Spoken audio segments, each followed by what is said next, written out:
go to Indiana because these pictures are just stunning. That's where we begin this morning. A huge fire emitting toxic smoke at a recycling plant in the town of Richmond. Watch this.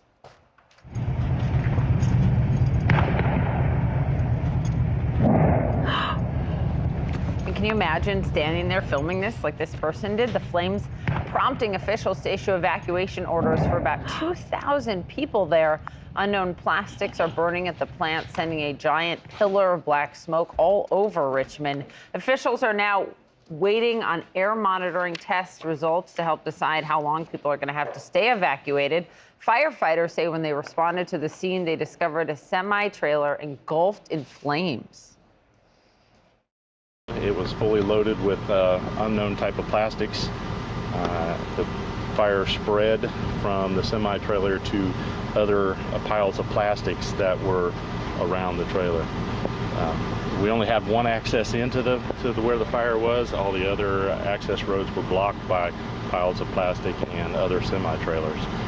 So the obvious question this morning is, how did this start? Officials say they don't know, and they won't know until that fire is extinguished. They say it could burn for days. Omar Jimenez is live on the scene. Omar, we can see you wearing a mask. I heard you at a news conference a short time ago. What are they telling you about the air quality right now?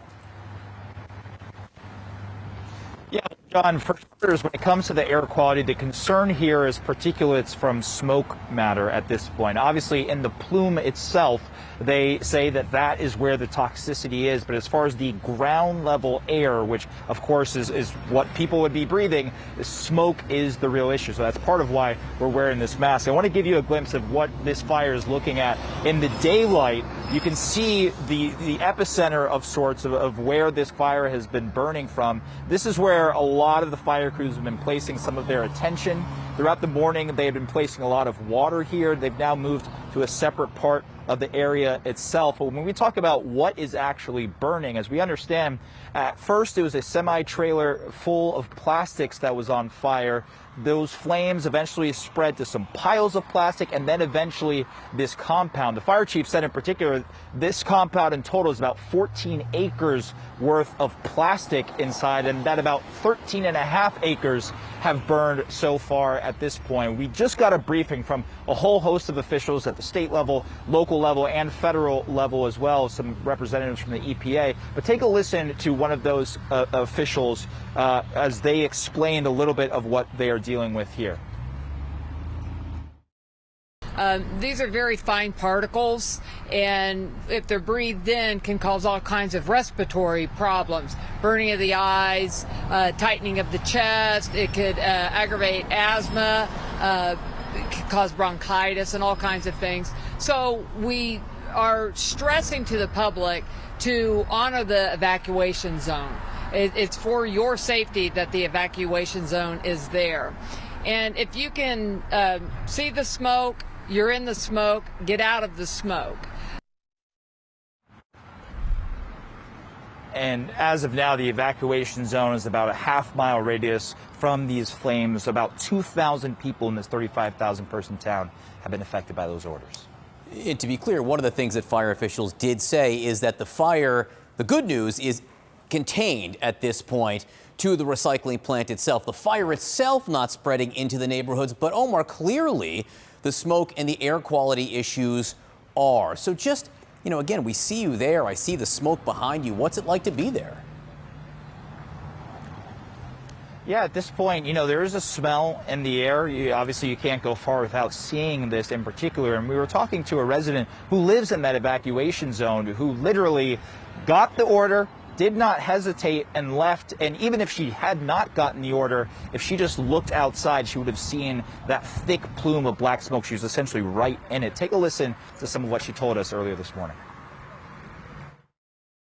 When they said evacuate, I didn't have shoes on, I had socks on, and I left my purse, my shoes, I left a lot of things, personal things, you know, at the house, and just got in the car and drove away.